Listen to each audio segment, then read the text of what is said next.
you'll obviously know when people come in there, whether you're CrossFit or BJJ. But just don't make them feel awkward. Have them come and sit and set up whatever they like. I'll do my best to kind of mitigate it. Let me set this up and get it going. At the end, you can just yell at them burdens. Yeah.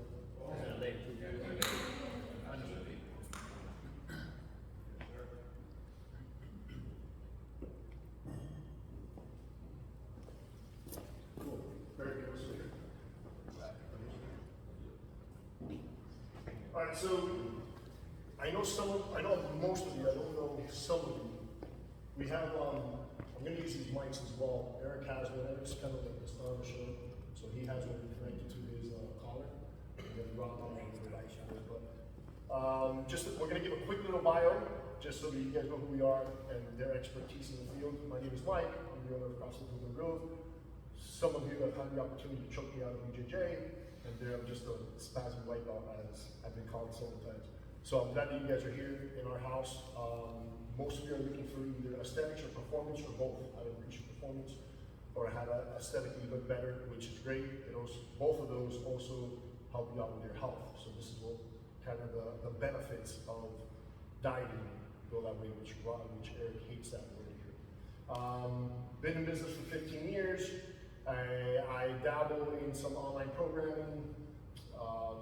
Besides that, I'm a firefighter. I've been doing it for 19 years. I help those boys out, because a lot of firefighters are stubborn and they go missing. But although I enjoy training, nutrition is one of my passions. I am not licensed or certified, like the man to my right here, but it's one of the things that I really dabble into and help as many people as I can with this. I've got a lot of questions at BJJ about nutrition, so this is where it prompted, like, let's host a nutrition lecture for our BJJ guys, and then let's include some of our CrossFitters that are looking to reach some of their goals as well. Okay? I'm gonna let Eric take over and give us a little bio about himself and where he's been and what he's doing. Awesome. Thanks, Mike. My name is Eric Castillo. Happy to see you all here. In case you didn't know, you could be anywhere in the world, but you're here with us, right? That's what I tell the classes when I coach them at CrossFit. I've been a dietitian for over a decade. Been involved in the industry for a little longer than that. I have my master's in applied exercise science and sports nutrition. Registered dietitian. I'm a fellow and former vice president of the International Society of Sports Nutrition. I'm a certified strength coach, level 2 CrossFit coach, and personal trainer as well. And I've had the pleasure of working with athletes of all kinds. Tactical athletes, police, fire, military, former military. Like, I do work with some people that, like, they're the sweetest individuals when you're talking with them, but it's like deep down I know, like, they could kill me in the snap of a finger, like special forces people, which is pretty cool. Some of you BJJ folks are probably that, so I won't mess with any of you. I won't make fun of you guys. I'll make fun of the CrossFit people. And I've worked with NFL football players, Major League Baseball players, WNBA, golf, tennis, CrossFit. But then I've also, on the other end of the spectrum, I've had the opportunity to help people with medical nutrition therapy.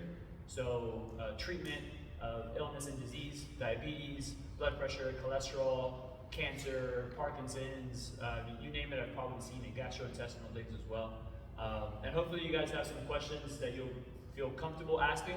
Please don't be shy. Really, the only stupid question is the one that you don't ask. Because there's plenty of knowledge and information just from the three of us up here that we're willing to help out with. So that's just a quick elevator speech on a little bit of my background. So thank you guys for being here. Which is impressive, as always. Yeah. So my name's Rob. I'm a director at the National Council on Strength and Fitness. It's an online certification company. So mainly what I do is I teach people how to be better personal trainers and better strength coaches. My background is a master's in strength and conditioning from University of Miami. I work with the football team. Those were some tough days. That was about over 10 years ago. Bad memories, great memories though. At the same time, I didn't follow football at all. And really, I've known Mike 12 years, 13 years. Yeah, walked into his gym with a yellow bike and a backpack, and we hit it off right away. And I've helped him build his programming acumen, his gyms over the years, and we've stayed in touch. And we really love to just bounce ideas back and forth on each other on how to help people be fitter, be healthier, whether it is strength and conditioning, working with athletes, or individuals just trying to make everyone be a better them. You know that saying, never be the smartest person in the room? I think that real well with these two guys. We host a podcast called Fitness Fiasco.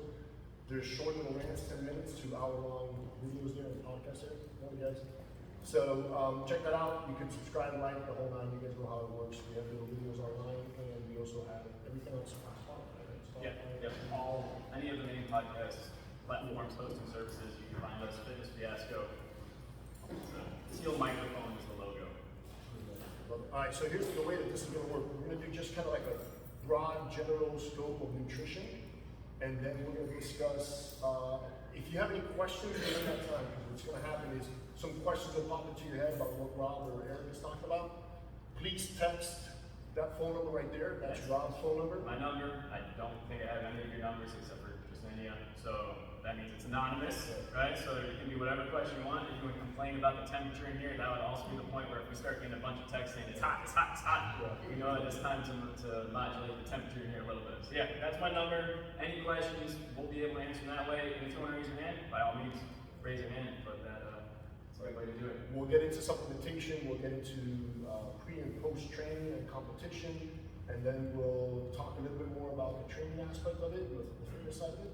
And then we'll get into Q&A. I have about 21 questions here from the survey that we sent out. We're going to skip through those if we didn't answer them during the actual lecture. And then, like I said, and Rob said, you can text your questions specific to what those, what it is, depending on the nutrition and the fitness side, and then we'll answer at the very end. Like Eric said, there's no stupid questions. There's a lot of moments that we glance over things that say Rob said, or Eric said something about, protein or amino acids, and you don't even know what a protein is. Text that number. Hey guys, what is a protein? Can you describe a few protein sources? And we'll circle back to that question and we'll answer it. We don't want to leave anybody dumbfounded. We also want to give you guys actionable steps, especially you competitors that are walking out of here and are looking to either cut weight or gain some weight. Those are the things. We just don't want to give you a broad scope. We want to try to answer all your questions, and we want to finish by noon because there's a huge drop in games and hopefully make it. Cool? All right, Eric, you want to get going with this? Yeah, let's do it. Hope you guys don't mind. I'm gonna move around, walk around. I'm gonna do well just kind of sitting down. If you also saw, I probably just had to test my placebo, so it's not gonna be easy to just sit. So first off, when we talk about nutrition, if I were to ask you all a question about nutrition, I'm curious to hear what you would say. Why do you eat? Fuel. That's probably the most biologically, physiologically correct answer because we need it for sustenance, right? What else do you eat? Comfort. That's a big one too. Right? A lot of times we don't even think about why we're eating what we're eating. Why else do we eat? What's that? Because you're bored, right? A lot of times you're not even hungry, you're just bored. You gotta think about it, right? Mindfulness. Like I tell a lot of my tactical athletes, the bottom line up front are some of the things that I talk about when it comes to nutrition is variety on your plate, mindfulness around what you're eating and why you're eating, and moderation. Earlier I was joking around about there's no bad foods or anything along those lines. What else do you eat? To do CrossFit. That goes into the fuel category, right? But yes, for sure. To make sure that our performance is good and up there. But how about because it tastes good, right? Who wants to eat something that tastes bad? By show of hands. Nobody, right? We want to enjoy what we're consuming. So nutrition is very important, obviously, for all the reasons that we've mentioned, among many other things. Now, when I say the word nutrition, diet, what's the first thing that comes to mind? Atkins. Salad. Carbs. Keto.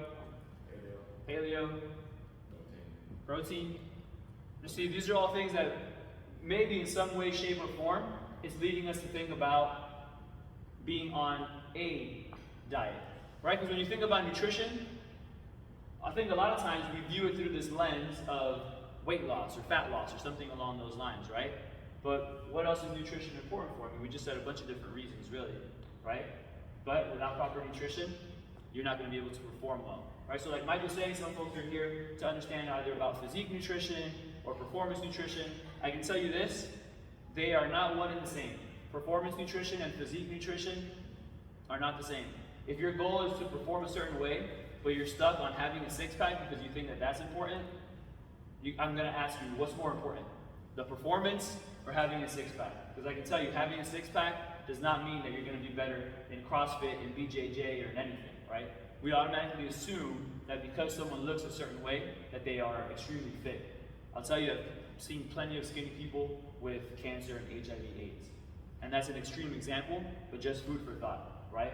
I've also seen some very athletic 315-pound offensive linemen.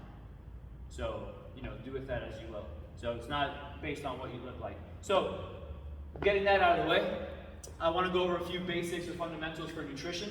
Ultimately, nutrition is made up of macronutrients and micronutrients. How many people have heard the term macronutrients or macros before, just by a show of hands? All right, so the majority of people. So macronutrients are the foods that give us calories, right? That's going to be your protein, your carb, and your fats. Alcohol also falls into that category, but ideally we'll be consuming alcohol on a very minimal basis, and I can go into detail on that if anyone cares to understand why alcohol is bad for you. But just thinking about macronutrients in general, I want you guys to understand the math behind it, right? Because a lot of times if you are thinking about either performance or something like weight, whether it's weight gain, weight loss, or just maintenance, there is a math behind all of this, okay? So I'm going to go ahead and use the whiteboard just to kind of give you guys something to look at here. 1 gram, 1 gram, 1 gram. Fat, protein, and carb. So we eat fat, protein, and carbohydrate whenever we're eating food, right? Now the math behind this is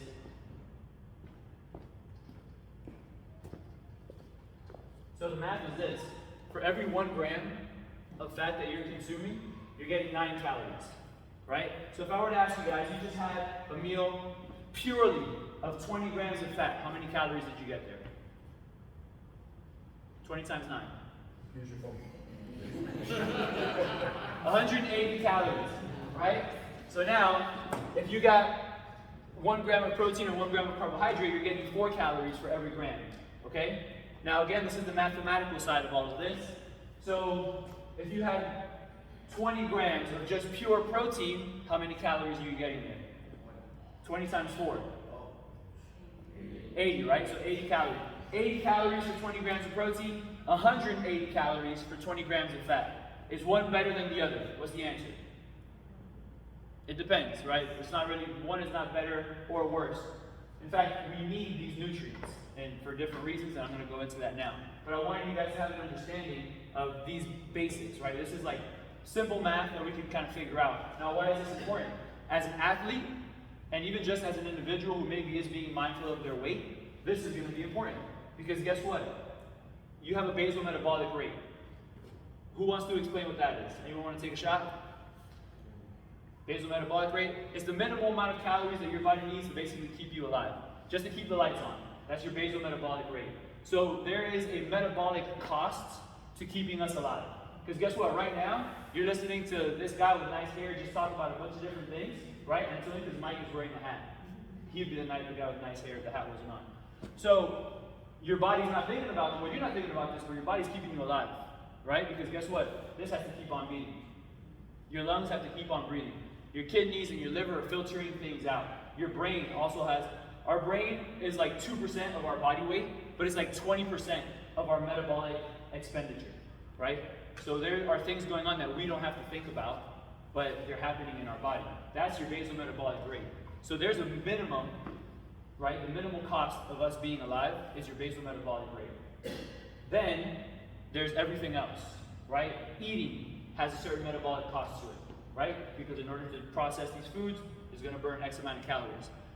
If you're working out and training, that's also going to go ahead and burn calories as well. So for us to be mindful of how much we're consuming is going to be important for performance and or for physique, right? And when I say physique, I'm referencing either muscle gain, weight maintenance, or fat loss. You won't oftentimes hear me say weight loss because, by a show of hands, how many people want to lose muscle? Okay, nobody, right? So when we're losing weight, ideally we're going to retain muscle as best as we possibly can. When we're training, we're hopefully going to retain muscle. We want to do what we can to not lose muscle as best as possible, right? That's why going on these crash diets is not the best thing. In weight cut sports, it's also not the best way to approach it, the way that some people have historically done it, right? It could be quite dangerous for many different reasons, kidneys and whatnot, but also how much muscle are we going to lose? And if you are in a weight cut sport, I think part of that sport is also understanding like there's more than likely going to be some muscle lost, but if we can preserve it, then ideally we would. So getting back to the number of calories and all of that, having a good understanding, because if you are burning 2,000 calories in a day, and that's just a random number, everyone is burning a different amount, then we want to make sure that you're at least consuming 2,000 calories if your goal is just to kind of maintain. Now, if you want to lose weight, we got to create a deficit. If you want to gain, we got to create a surplus. It's simple math, right?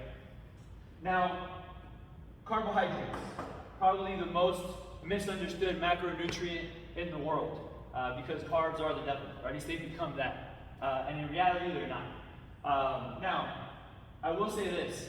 Oh, if you're on social media, follow me on social media at Eric Castillo. Just a little shameless plug. I want you to be mindful of what you follow when it comes to social media and the advice there. Has anyone here ever heard the term confirmation bias before? Just by a show of hands. We got 1, 2, so a few. Confirmation bias is essentially seeking things that will confirm the things that we want to believe that are true. So if you're someone who is absolutely in love with the ketogenic diet because it made a huge difference for you, you're more than likely going to seek out information and accounts that will confirm the fact that keto is the best thing ever to exist, right? Same thing goes for vegans, right? Those are like the two extremes when it comes to the diet community. Full-on vegan, full-on keto, or now carnivore is kind of like taking over that space a little bit. So be mindful of the things that we follow on social media. Carbohydrates are important for energy, but hear what I'm about to say. We don't technically need to eat carbs to survive, right? So now a keto warrior is going to be like, oh, there it is. You don't need carbs to survive. Then that's it. Just eliminate them. But no, that's not the right way to kind of think about it. We still need carbohydrates, but our body can actually produce carbohydrate from fat and protein. So it can create those carbs that our body needs if we're not eating them. But would that be optimal for our performance? Is anybody here familiar with the 3 metabolic pathways by any chance? The 3 energy systems? You want to try to explain or not? Not really. Gluconeogenesis is the protein to carbs. Yeah. Yeah. Glycolysis is the carb part. Yep. Just don't know the third. Okay, so you have at the most basic, like at 10 seconds of work, you have that phosphagen, that phosphocreatine system, right? It's anaerobic, you don't need a lot of oxygen, right? And I promise you I'm getting to a point with this. The reason I'm sharing this is so you can understand why nutrition is important for performance. So doing 10 seconds worth of, I don't know, bench press or a fast sprint, something along those lines, it's not going to require a whole lot of energy for a long period of time. It's only 8, 10, maybe 15 seconds, right? So at a substrate level, cellular-wise, your body's using something called phosphocreatine. Cool. Now, as the workout gets a little bit more intense, but I shouldn't say more intense, as it gets a little bit longer, but the intensity stays relatively high, we jump into that glycolytic energy system, which means our body's going to start using carbohydrates for fuel. This is where carbs are important for your performance. And that starts somewhere north of a minute. A minute, 2 minutes, 4 minutes or so, 6 minutes-ish, right around there is when you're starting to use a little more carbohydrate for fuel. As that workout gets a little bit longer, the intensity goes down, right? How many people have used these echo bikes before? Just by a show of hands. Okay. So it's a love-hate relationship, maybe erring on the side of hate a little bit more with that bike. If I were to ask you 5 calories on the bike, I think that's pretty straightforward. You knock that out in 10 seconds, right? Maybe, something along those lines. Now if I say, we're gonna do some intervals where you're getting on that bike and you're gonna go ahead and knock out 20 calories and then doing as many squats as you can in the remaining time of 2 minutes, right? But then you're gonna rest for a couple of minutes. But then we're gonna get back on. We're going, we're resting. We're going, we're resting. We're gonna tap into that glycolytic energy system. So those carbs are gonna help fuel your training. But now if I tell you, hop on the Echo bike and give me as many calories as you can in 60 minutes, right? In 1 hour. That's gonna look very different from a 5-calorie sprint, 20 calories and then squats in intervals of 2 minutes, and then 60 minutes on there, right? The 60 minutes you're gonna be chilling. And that's the third energy system, which is the oxidative or the aerobic energy system. Our body starts using more fat for fuel there. But keep this in mind, just because the body uses more fat for fuel doing some type of training doesn't mean that you're gonna start shedding fat. that still comes down to the calories. We're talking at a cellular level what we're using for fuel, right? And that's where our nutrition becomes very important. So carbs help with energy. Protein is important for muscle, right? That's usually what we think about when we hear protein. We think muscle mass. But only 10% of the protein that we're consuming goes to our muscles. Where does that other 90% go? Anyone want to take a guess? What was that?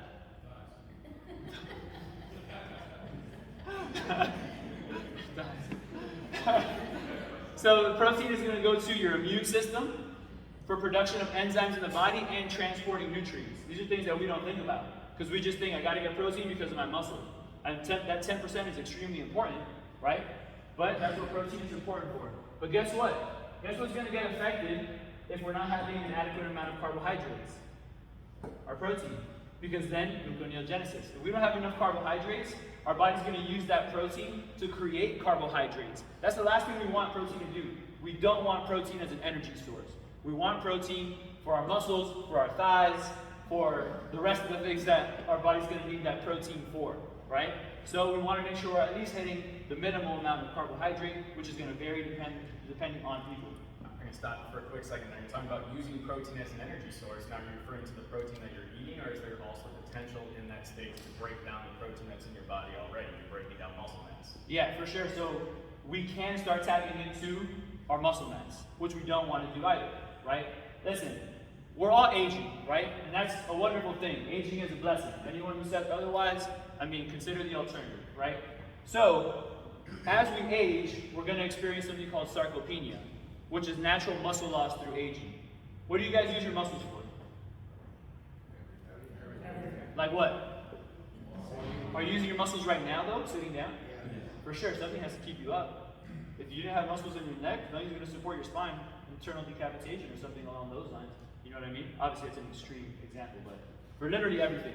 The muscles in your heart, your lungs are breathing, all those things. But guess what? You get down and get up from the toilet, hopefully every day, right? Hopefully there's regular bowel movements, or if you sit to urinate, and that works too, right? If you're taking a trip and you got to put that thing overhead, you're using muscles for that. Carrying that gallon of milk. These are things that we don't oftentimes think about, but we're using muscles for all of these different things. But guess what? As we age, I mentioned sarcopenia, natural muscle loss through aging.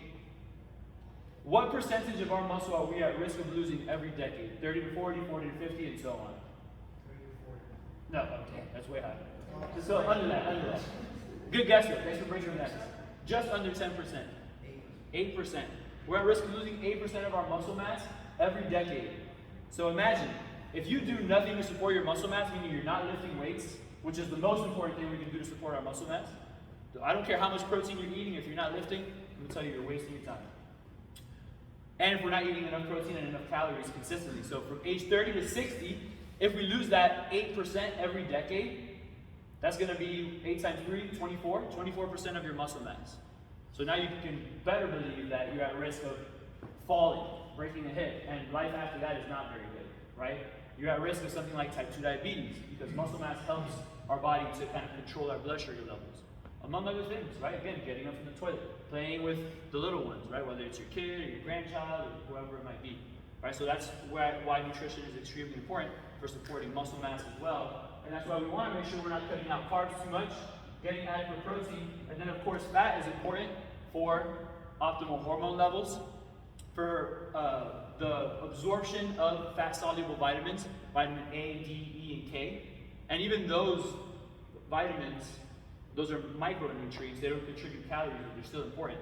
Vitamin D, for example, vitamin D, it's more like a pro-hormone. Like if you have insufficient vitamin D, that can have an impact on your testosterone levels. It could affect your energy levels, it could affect your immune system, right? Even inflammation. Vitamin A, night blindness. These are things that a lot of times we don't take into consideration. But that's why I tell people it's important to get outside. It's important to have a varied diet. So look for color on your plate, right? So now, again, just to kind of summarize, 4 calories for 1 gram of carb and protein, 9 calories for 1 gram of fat, and they're important for different reasons. Carbohydrates to make sure that we have the proper energy. Among other things, I didn't even talk about fiber, and that's important for GI health, for your gut health, which is a buzzword, right?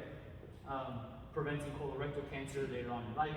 So carbohydrate, energy, fiber, and being muscle or protein sparing, right? Because without enough carbs, we start using our protein, or our muscles, I should say, for fuel. Obviously, protein is important for the things that I mentioned, for muscle mass, immune system, enzyme production, transportation of nutrients and recovery, and then fat for hormones and for the fat-soluble vitamins and all those things. And that's a simple kind of primer on why nutrition is absolutely important, right? So I kind of wanted to go over that, and now back to Mike with the mic. So we just finished recording the podcast upstairs, and we'll release probably the next week and a half, discussing macronutrients. And now let's talk about the actionable steps on why this is important. Okay, so he just gave us the science and the math behind this, but why is it important? If you're dieting or trying to gain weight, what you're mostly looking for is body composition, right? Or performance, fueling that performance. If you're just looking at calories alone, you don't have control over your body composition or what your performance is going to be if your macronutrients are all off. So when you ask Eric, how does he go through the process of prescribing a client their macronutrients, he's going to tell you he's going to look at their calories, he's going to figure out their total daily energy expenditure, which is part of the BMR. Then he's going to figure out how many calories they need to be at a deficit or a surplus in order to lose or gain weight. And through that, he's going to play with your macronutrients, right? He's always going to try to make sure he starts off with protein, make sure that he's giving you the adequate amount, and it's a range of protein in order for you to keep and build muscle. And then he's going to play with the other two, fats and carbohydrates, in order to put you at a deficit. At all costs, protect muscle by protein consumption and resistance training as possible, at all costs. I spoke to some of the guys at BJJ, and they follow some sort of fasting protocol, which we could discuss later on. I don't want to get into it right now, but the actionable steps here.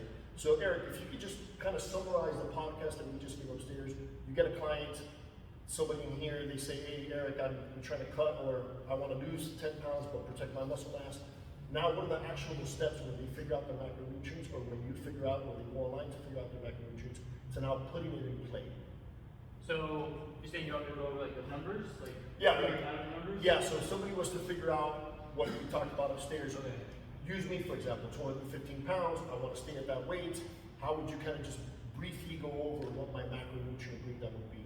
I got you. So first off is finding the BMR. So like we have the InBody that I can use for that, or I can use a calculation to get what his basal metabolic rate is going to be. And of course, it's just an estimate. When it comes to nutrition, nothing is really going to be precise, right? And I'm saying that because we're going to come up with estimates. A lot of it is going to be trial and error. As far as figuring out how many calories he should be consuming, I'm not going to lock him up in what's called a metabolic ward, where all of your gases are being accounted for. So the oxygen that you breathe in, the carbon dioxide that you're breathing out, that's going to tell me what you're using for fuel, carbs, fat. It's also going to tell me how many calories he's burning. That's not practical, right? So we're going to use an equation that has been studied throughout the years, and they're all kind of like pretty similar as far as their recommendation for BMR. So we get his basal metabolic rate, then I gotta ask him, well, how much do you move around? What does your day-to-day look like, right? Because if you're very sedentary, there's something that I use called an activity factor. So I'm gonna multiply his basal metabolic rate times whatever this activity factor is, depending on his regular movement and his goals. Or not his goals, just his movement. So let's say he's very active, moving around a bunch, he does BJJ and he lifts and on a very regular basis. All right, then I gotta factor in all these other things. Okay, his activity factor is gonna be whatever, just making up a number, 1.6. So now I gotta multiply his BMR, which let's just say is 2,000 calories a day, times 1.6, whatever that ends up being. I'm not very quick with that math, but let's just say it's 3,200 calories, boom. So now I know his total daily energy expenditure that I'm estimating is approximately 3,200 calories. Then, Mike, what's your goal? If his goal is to just maintain where he's at, wonderful. I'm gonna make sure he stays somewhere near that 3,200. Most likely I'll give him a range, somewhere between 3,100 and 3,400 for him to kind of stay around there.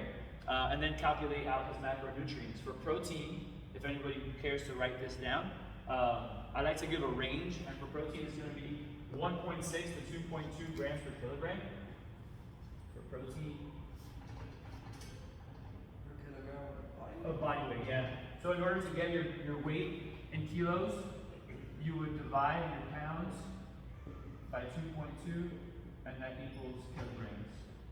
Eric, is it safe to say, the general rule, you could just do one gram per body weight? Yeah, for sure. For someone like yourself, yes. So if you're at 215, then his upper goal is going to be 215. Right now, you can do more. We actually don't know how much is too much protein. We don't have like a definition of how much is too much. People will say, you know, having protein bad for your kidneys and bad for your bones. There's actually zero evidence showing that. In fact, if you guys care to know this, when people say that having a lot of protein is bad for your kidneys, they base that off of a study that was done in the 70s, I think it was, where they gave a lot of protein to the population in this study, and they saw a decline in their kidney function. But guess what? They had kidney disease. It's like you have a black eye and someone keeps punching that black eye. Why doesn't it get better? Oh, well, now we know. Right, so there's zero evidence showing. In fact, a buddy of mine, he ran a study out of Nova Southeastern University where they had their participants consume twice their body weight.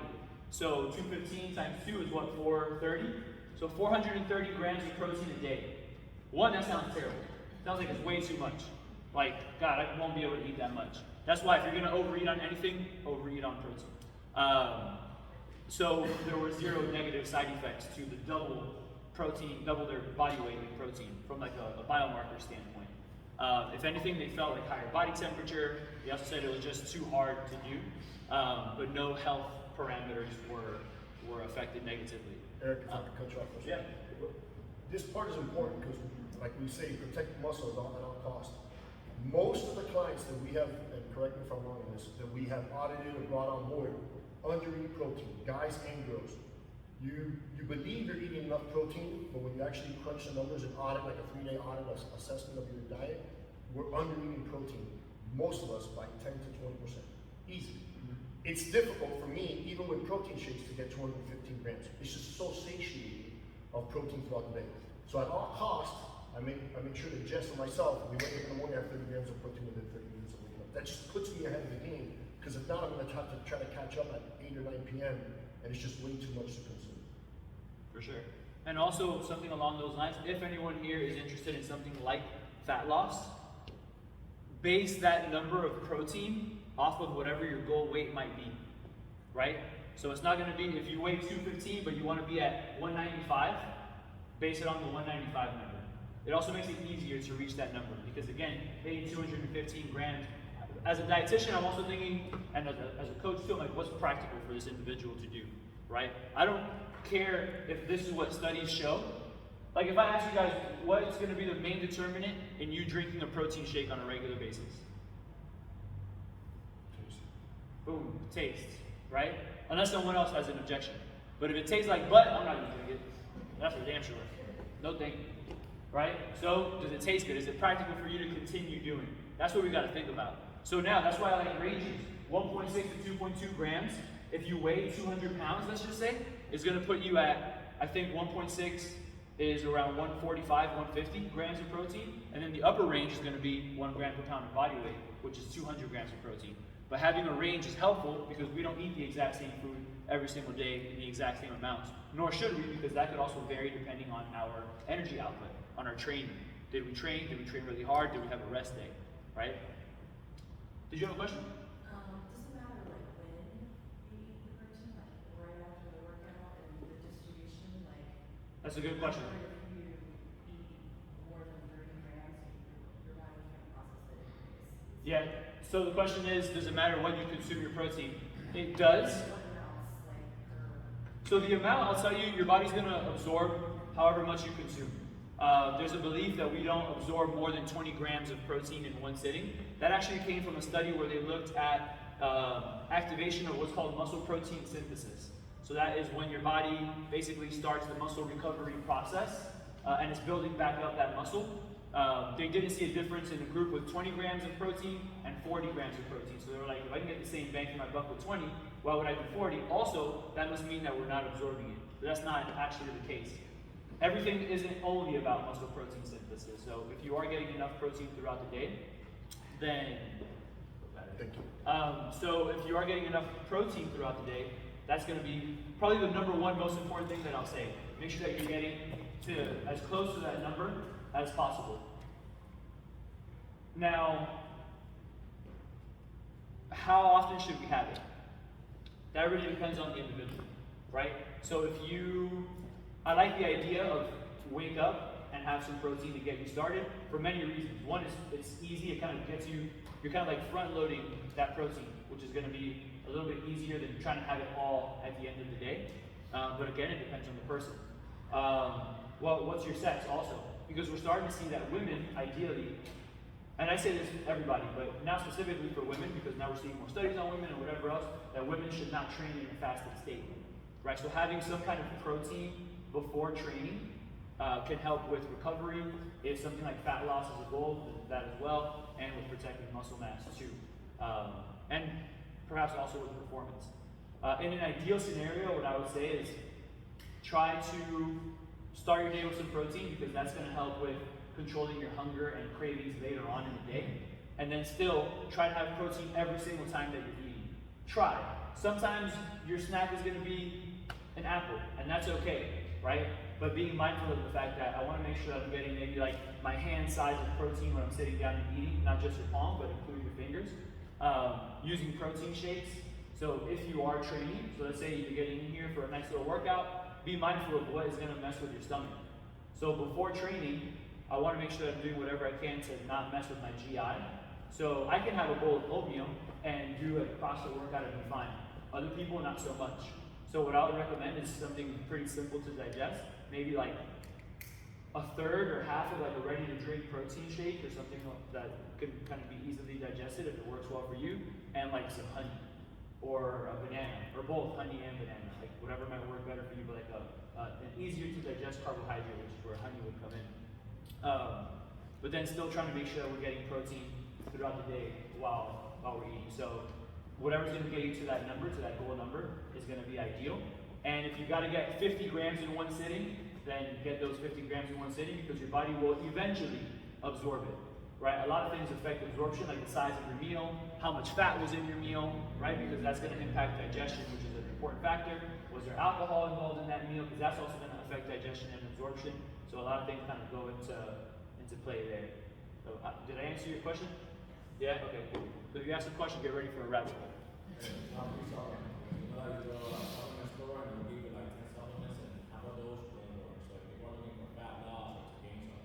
Yeah. I got you. I think we have that for the end. Yeah, so after Eric finishes up here on our Prime on Nutrition, we're going to talk a little bit more about pre and post-workout nutrition, specifically both for workouts and BJJ. And then we'll go, we have some Q&A on nutrition there and answer some of the questions that you guys have texted me. And then we're going to transition into supplements and training as well, like some training-specific questions, talking about how much you should work out, how much you should do BJJ, and that interplay there. That's kind of our layout for the next hour. Cool. I did see a hand over here though somewhere. Yeah. On your rest days, do you still continue the same intake of protein? Yeah, I wouldn't change protein. Yeah, that's a good question. That's a simple answer. I wouldn't really change the protein on rest days. Yeah. Now I forgot where I was going. So we were talking about actionable steps in order for somebody that's looking to apply this to their daily routine. Yeah, I got you. So now keep this in mind. These numbers and recommendations are for people who are willing to track their meals, right? Because I can throw out these numbers, but if you're not going to even pay attention to how many grams of protein you're getting in one sitting, then this wouldn't apply to you. But I think everybody here might be willing to at least start looking at how many grams of protein they're getting per meal or something along those lines. So we're looking at how much protein you can take in, and I like the range of 1.6 to 2.2 grams for the active population, for athletes, tactical athletes, and all of that. And the next thing we want to make sure that we're doing is getting enough fat, right? So we don't want our fat to be under 20% of our caloric intake, right? So if you're eating 2,000 calories a day, what was the math? We don't want under 400 calories coming from fat, because that can have a negative impact on specifically testosterone levels, right? So we definitely don't want that to be affected in both men and women. And then for carbohydrates, that is the most dependent variable factor, right? If it's someone that's just kind of like looking for fat loss, I might just make a specific recommendation. But if it's someone who's training on a very regular basis and is more focused on their performance nutrition, I'm going to give a nice range, right? So carbs on lighter training days, you might be looking at something like 2 grams per kilogram. And again, this depends on the person. 2 grams per kilogram is not a whole lot of carbohydrate. Someone who weighs, I don't know, 200 pounds would kind of factor out, all right, 200 divided by 2.2 times 2. That's going to give you the minimal amount of carbs. On higher training days, you might be looking at like 5 grams per kilogram. So the window could be anywhere from 180 grams of carbohydrate in one day to 540 grams of carbohydrate on another day. But again, keep this in mind, that 5 grams per kilogram is for someone who's training a good over 2 hours a day of like active training, not just like, all right, I'm gonna go into the gym, 10 reps, chill, look at my phone. Someone asks you, hey, you using this thing? Yeah, I'm using it, bro. Okay, and then back onto the thing, whatever. That's not like consistent training. It's not very high intensity, right? So your carbs are gonna be, you can kind of like carb cycle if need be. And that's kind of like how I would set that up. But again, notice physique nutrition and performance nutrition are 2 totally different things. I remember Michael Phelps at the 2008 Olympics. I did that spiel on him where they showed that he would eat routinely 5,000 to 10,000 calories a day. I think when they first did the report, it was 5,000, but then you look back at it, it's much closer to 10,000 calories. But what does Michael Phelps do? First of all, he's a big dude, right? He's, what's he, 6'4", 6'5", big guy that is swimming 3, 4, 5 hours a day. How many calories is he burning? He's burning an insane amount of calories, right? If you're eating 10,000 calories a day, is that going to come from protein? There's no way you can get a huge amount of protein if you're trying to eat 10,000 calories. Where is that going to come from? Carbohydrates and fat, right? So what did he do? He was pounding, he was doing 5 Denny's Grand Slams or something like that, or whatever it was. Like, it was just a ridiculous amount of food. And it was like, oh, is it healthy? Is it not? His goals aren't health. What are his goals? To be the greatest Olympian of all time, right? There will be negative impact on his health, nutrition-wise, because his goals shifted to performance, right? And what was the result? He was absolutely phenomenal in the swimming pool. So again, that's that same concept of your carbohydrate intake is going to match your activity levels, right? So Michael Phelps' activity levels were super high, so he's going to eat a huge amount of carbohydrates, and that's what Eric's talking about with carb cycling, is on a daily basis, it should match your activity level more or less for that day. Yeah, for sure. I can tell you, experiencing both CrossFit and BJJ, on those days, you're going to want to up your carbohydrates pre and post for those high training days. Unless you're Jose and can have a full-blown conversation while you're rolling with somebody, he's an anomaly. Most of us, even though we're flow rolling, are high intensity training, right? And then when you come to CrossFit, especially like on a Wednesday with our long 45-minute workouts, those are also high carbs days. So you could cycle your carbohydrates depending on the training day itself. Eric, would you recommend them preloading with carbohydrates or following up with carbohydrates for that training day? It really depends, but it depends what works better for the person. So I think one thing that could be good is, yes, making sure you get some carbs beforehand. In some cases, you might have to do intra carbohydrate, right? So intra workout carbs. So I'm a fan of this brand called Vitargo. It's just like a carbohydrate powder. But this is where like maybe the bodybuilding community has it right. You have like gummy bears in between like sets or something like that, right? Because like, to Rob's point, like, you guys know how many calories the people who do the Tour de France are burning on a daily basis? 10,000 calories. And that's like not a guesstimate. They're literally burning 10,000 calories. As a dietitian, I'm gonna be like, drink a freaking 2-liter bottle of Coke for all I care. Just you gotta get those calories in some way, shape, or form. So we're not all burning 10,000 calories a day, but it probably is gonna be some pretty intense training. If you're rolling, if you're lifting, if you have like a 2 a day or a 3 a day kind of session, then yeah, some carbs beforehand. Again, I'm a big fan of honey. Some intra carbohydrates might not hurt. Again, depends on the person. Again, I can have like a banana in the middle of like a workout, but also depends what the workout is.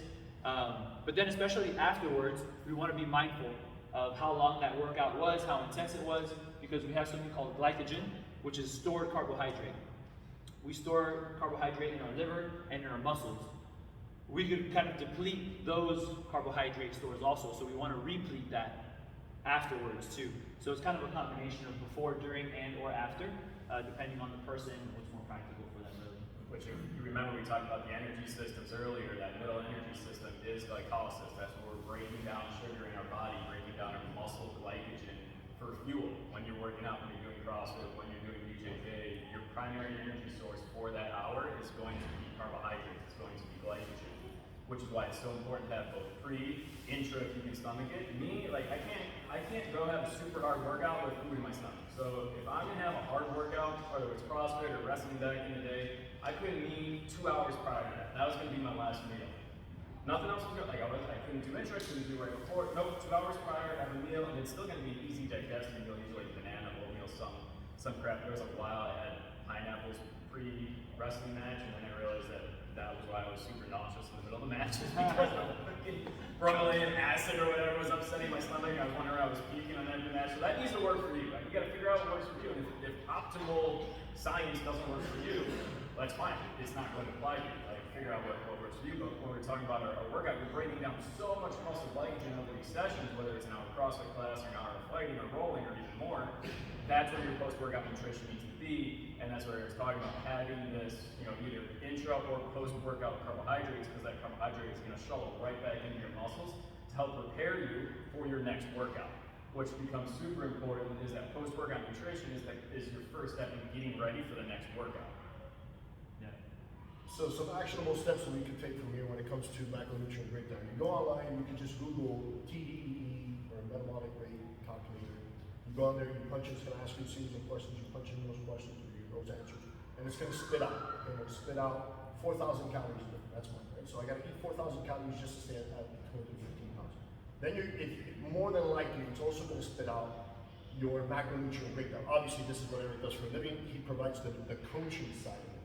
It's going to spit out your macronutrient breakdown. So you're going to have numbers for each one of the protein, carbs, and fats. Then you turn around and you have to apply this. So one of the first things you're going to do is software. You're going to get something like MyFitnessPal. Now you're going to go and do groceries. You're going to go home and you're going to weigh and measure your food as you go to consume it. So we're talking about it on the podcast. Let's say breakfast, you're going to get eggs. You're going to eat 3 or 4 eggs. You're going to put it into MyFitnessPal. It's going to spit out the macronutrient breakdowns because eggs have proteins, some fat, or fats, proteins, a little bit of carbs. And then you're going to throw in your oatmeal or your cereal or your bread or whatnot. So this is the way that you're going to process probably 2 weeks. Over 2 weeks, what was the number that you said? You can do it for at least a month. The majority of your meals. Oh, majority 10 to 14 meals. That's the average that most people have. We eat about 10 to 14 meals consistently, unless it's an anniversary or special occasion. You're going to go out to a fancy restaurant and do that. So you're going to go through that month and you're going to hit those 10 to 14 meals. And you're going to have a visualization whether you're under eating or overeating calories, and then if you're under eating and overeating macronutrients. Does that make sense? So these are the actionable steps that you can take. Eric, can you kind of walk us through some of your, before I jump into that. I did a client, just happens to be a family member of mine. They went, I gave them a 3-day audit. They went and audited what they ate for the past 3 days. They, on paper, seemed to be under eating, yet they were consistently gaining weight. When we went to have dinner with this family member, the wife said, oh, but did he calculate the nightcaps that we had?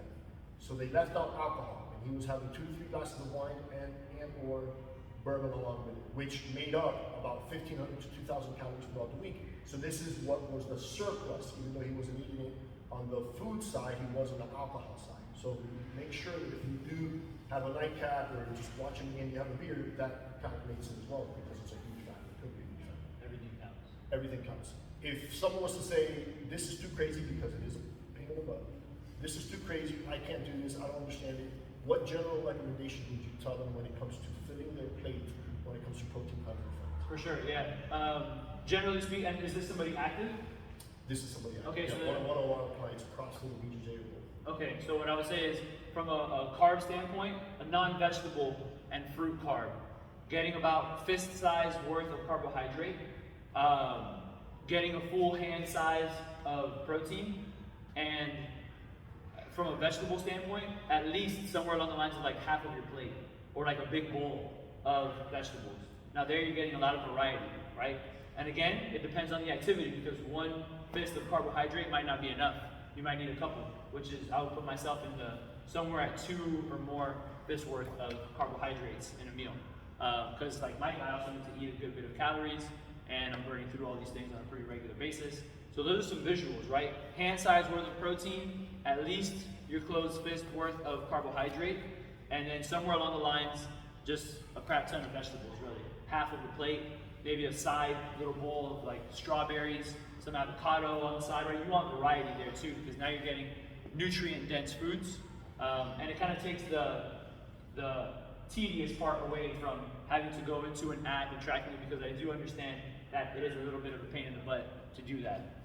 If you are willing to do it though, I will say, even if it's only for 2 weeks, weigh yourself every day and track everything that you're consuming every single day for 2 weeks worth, right? That is going to be enough to kind of show you like, hey, this is what my weight did in those 2 weeks, and this is what the average of my calorie intake was. So if you were eating 3,000 calories and your weight averaged out, your weight's going to fluctuate on a day-to-day, right? Depending on the person, their activity, and all of that. Don't worry about those weight fluctuations from day to day. But on average, if your weight stayed the same over those 2 weeks and you were eating 3,000 calories, guess what? We just found your maintenance calories. Your weight didn't move, you were eating 3,000, then your maintenance is 3,000, just for like 2 weeks, right? So I think that's a pretty practical thing to be able to do. Yeah, a basic rule that I follow, this is anecdotal honestly, when I'm not calculating macros, and I've done it several times in all my life, where I could look at a plate and kind of give you a rough guesstimate within 10% of how many calories and how many protein, carbs, and fat there are. If I'm pretty much the one cooking it, if it's a restaurant meal, it's hard to decipher for the most part. But I eat with protein. This is a little bit psychological. So when I go to the grocery store, the first thing that I buy is one of my proteins. When I'm cooking, the first thing I'm making is my protein. When I'm loading my plate, protein, and when I'm eating the actual food, it's protein first. Because I don't want to fill my stomach or get satiated with something other than protein. So I always lead with protein. It took a while for me to convince my wife to do protein shakes in the morning. She wakes up, she's not hungry, which is a lot of our clients. They wake up, they just don't feel hungry. Our morning classes, I speak to some of these guys, you wake up, you don't feel hungry, a cup of coffee satiated, and then they go and do BJJ for an hour and a half and wonder why they feel depleted after. Those are a little tough because the evening before you might want to load up with some carbohydrates if you know that you're going to have a strenuous exercise in the morning. Some people perform and feel better, not like Rob was saying, not ingesting anything before you train, completely understandable.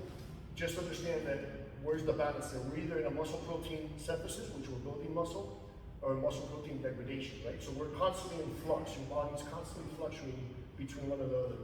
It depends on what your actionable steps are that are going to dictate where you end up. So when you go to sleep and you wake up in a catabolic state. So eating muscle is very, what's the word I'm looking for here? It's fear factor, right? So if I tell you you're eating muscle when you wake up, but you are in a catabolic state because you've gone anywhere between 8 to 10 hours of not eating anything, right? So not eating protein. So when I wake up, I make sure that whether it's at the station or when I'm home, 30 grams of protein on my way down to BJJ, and then I'll try to consume some sort of carbohydrate source, whether it's oatmeal or banana, before I end up on the mat. I try not to eat too much because then I kind of feel that it hurts my performance. But a good little balance between proteins and carbohydrates, and there's going to be fat in there. So when I eat my eggs, there's obviously fat in the eggs as well, okay? So lead with protein first and make sure that you're getting it. If you want to go this route and give yourself a 3-day audit or calculate for 2 weeks, even a month, then you'll see the glaring results of, holy crap, I'm overeating calories, under-eating, which is most of the people that are trying to, on the weight loss journey, overeating calories, under-eating protein, and we try to fit that. Now I think we can kind of take that same thought and transition to post-workout, specifically looking at the macro breakdown post-workout. One thing I like to say when giving these lectures is I ask people, what do you think is the most important? I know Eric doesn't like absolutes on this one, but what's the most important post-workout nutrient? Is it protein, fat, or carbohydrates? Anyone take a stab at that? Carbs, right? Carbohydrates are arguably the most important post-workout nutrient where most people over the past 10 years hear protein. And why is it? What we were talking about is carbohydrates are what you just use to fuel that performance, that activity. Now you got to replenish.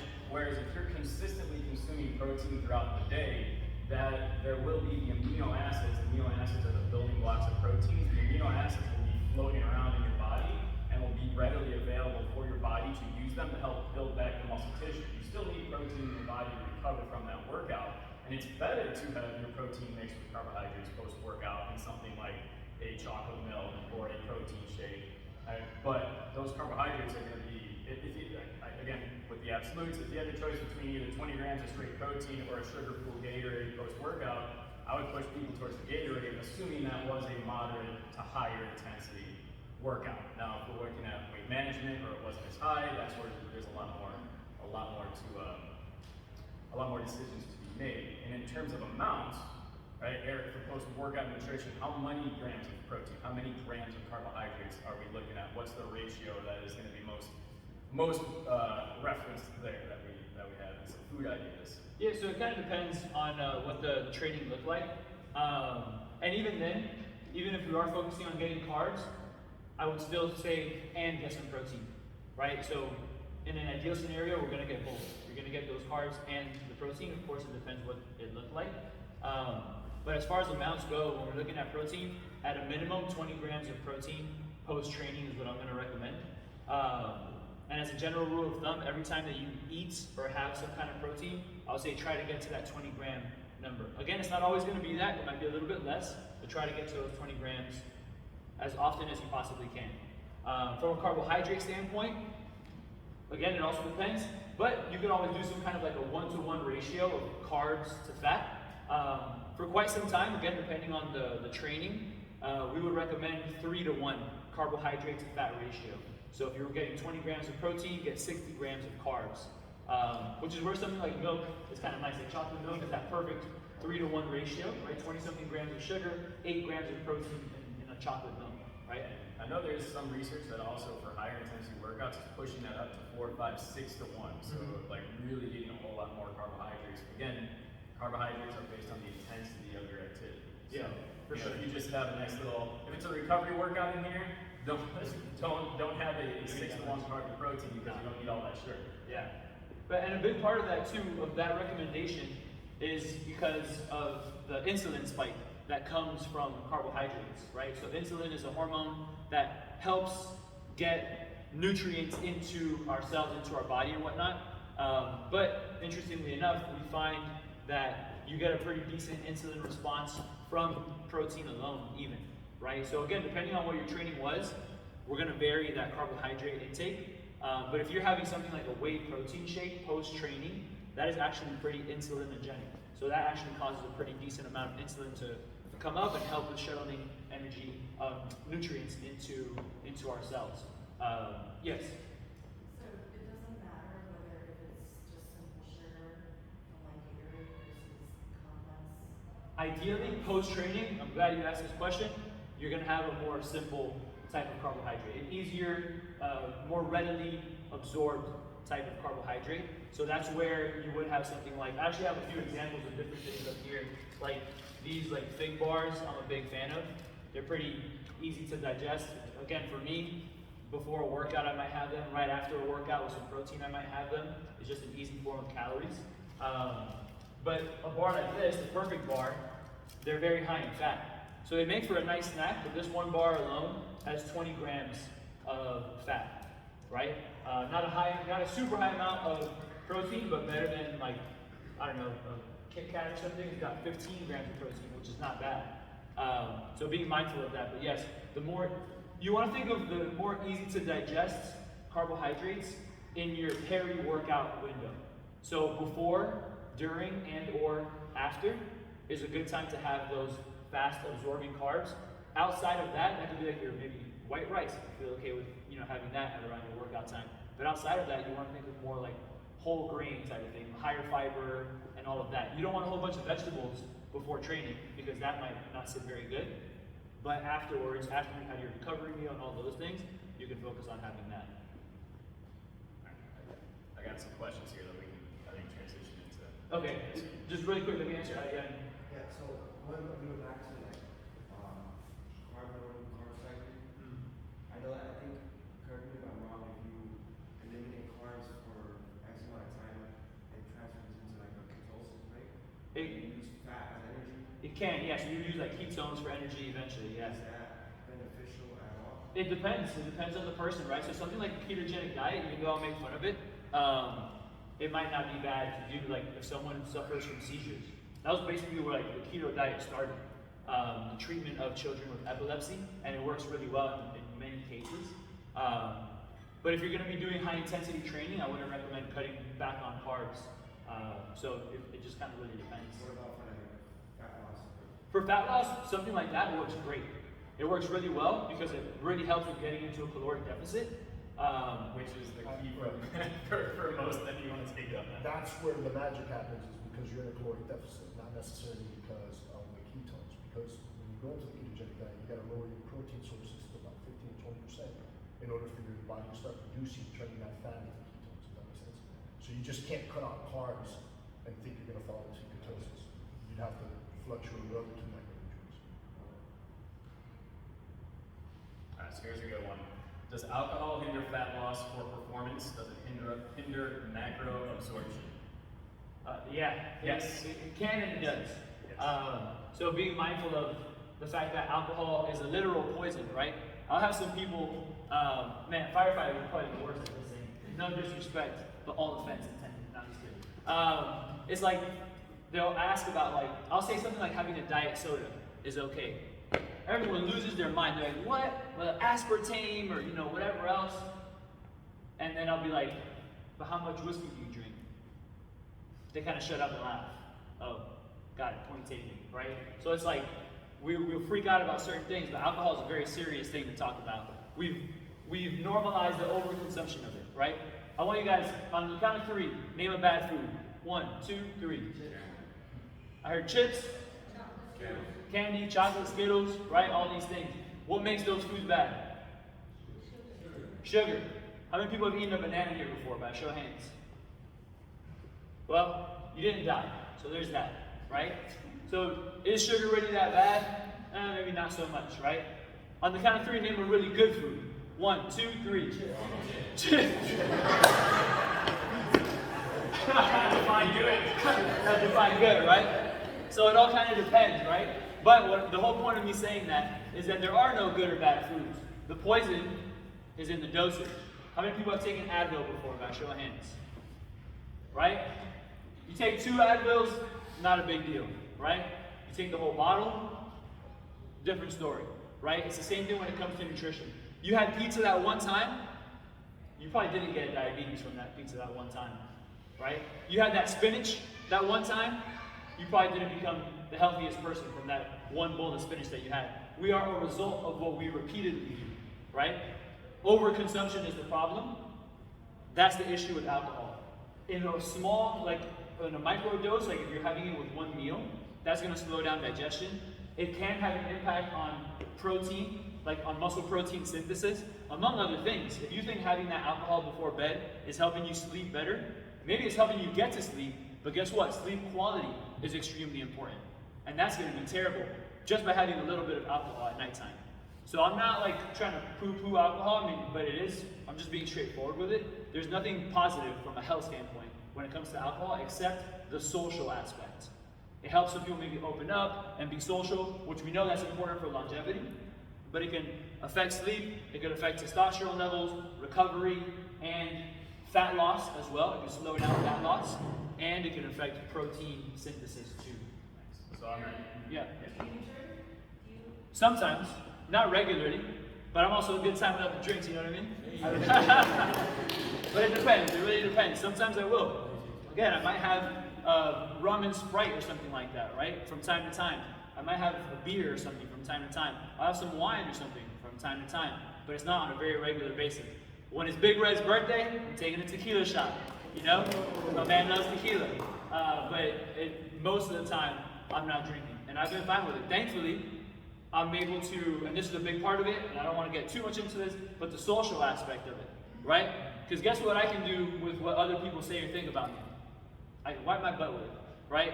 A big part of the problem is caring too much about what other people are going to say.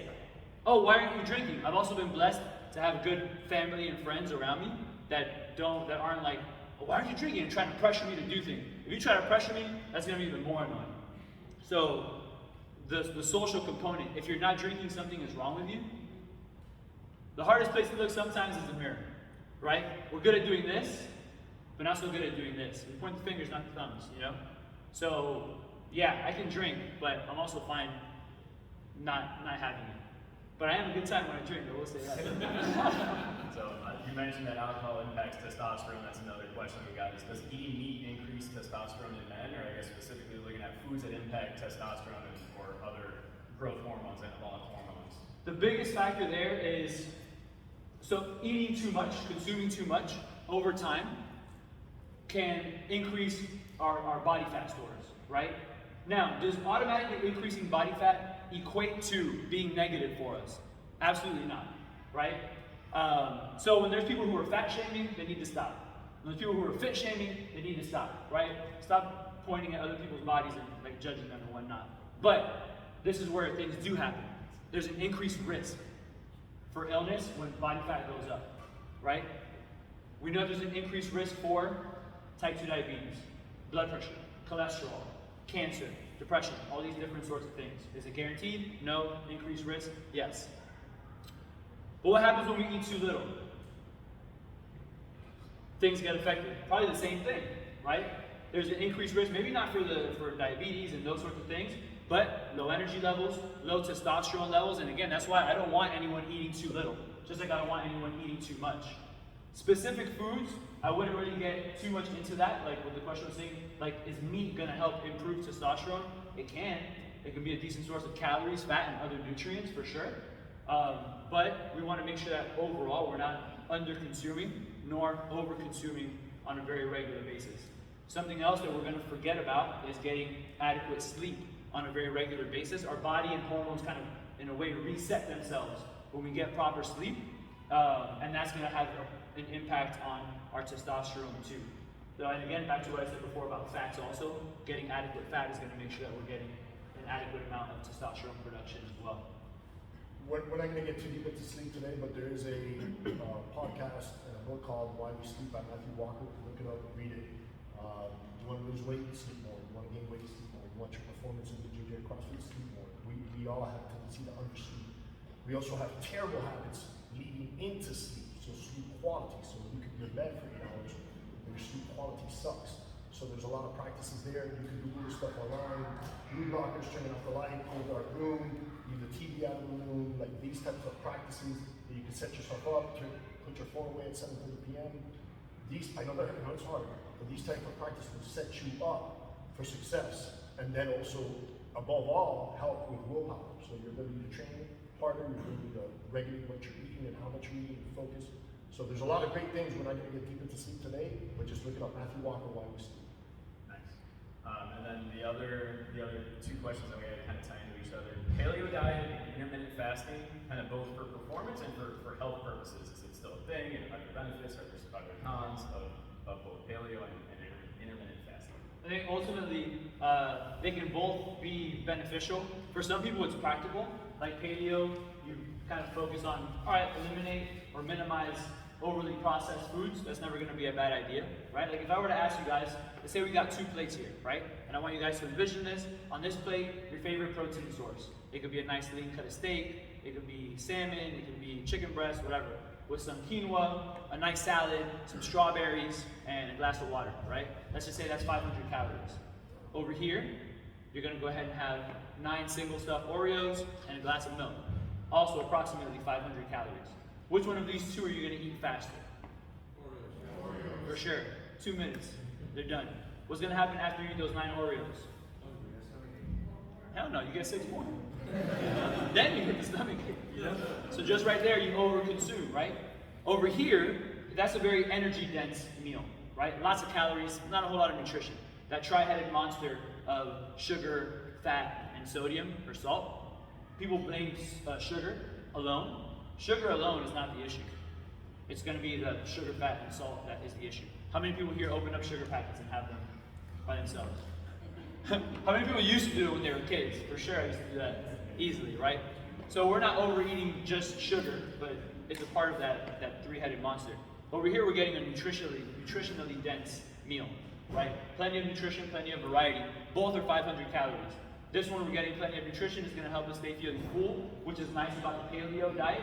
Again, with paleo, you're focusing on more whole foods, minimizing ultra-processed food, but I'm an advocate for Oreos, so every now and then it's okay to have them. It poisons in the dosage. And intermittent fasting as well. For some people, intermittent fasting works really well because it helps them control that caloric intake window, right? So now they're not over-consuming a bunch of calories for 14 hours in a day, right? They only have 8 hours if they're doing 16 hours fasting and 8 hours of consumption. But guess what? In that 8 hours of consumption, you can still overeat.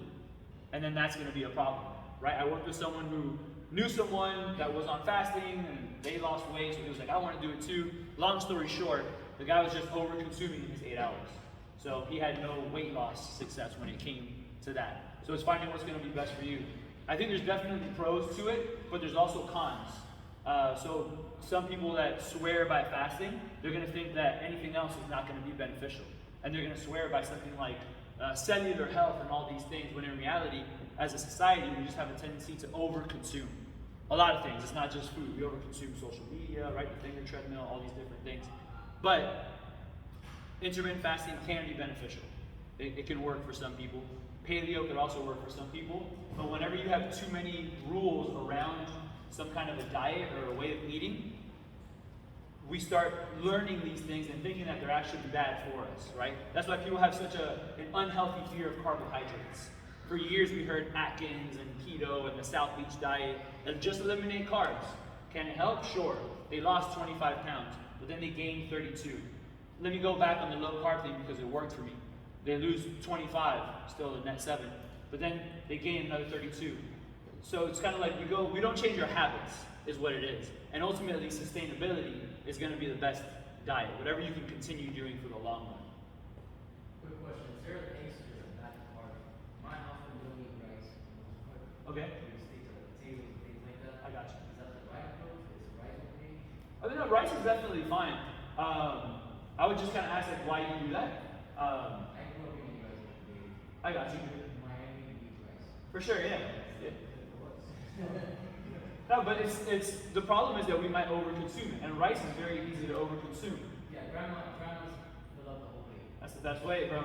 You know, you gotta do. And when it's a mix of rice and beans, maybe some picadillo, whatever it is, like, and it's also it's kind of like comfort food too in a way, right? It's like, damn, you know, I remember eating this as a kid. My grandma used to make it, and that sort of thing. But we can still achieve, and I don't know what the ultimate goal is, but if it's for performance, rice can help. It's an easy form of carbohydrate, easy to get those calories in. As far as a hierarchy of needs for athletes, the number one most important thing is calories. Under calories, still important, is going to be macros, right? First, as a dietitian, I want to make sure that my athlete is eating enough. An underfueled athlete is not a very effective athlete, so you got to feed the beast. Making sure you're getting enough calories. If rice is going to help with that, then by all means incorporate it. You don't need it, but it can help for sure. Yeah, like on the performance standpoint with paleo and intermittent fasting, it's not that they're going to necessarily be negative for performance, but they are going to make high athletic performance much more difficult. I mean, back to when we were competing in CrossFit, that was when paleo and CrossFit were super common, and trying to eat paleo, which I did, and consume enough calories to work out for 2, 3, 4 hours a day as a 21-year-old college student wasn't going together that well. And in hindsight, I should not have gone strict paleo when my goals were to be the best CrossFit competitor that I could have. That doesn't mean it's not possible. It just wasn't enough it wasn't possible for me to get enough calories eating paleo to sustain that high level of athletic CrossFit performance, right? Same thing with intermittent fasting. Intermittent fasting is going to be very difficult to restrict your feeding times and maintain a high level of performance.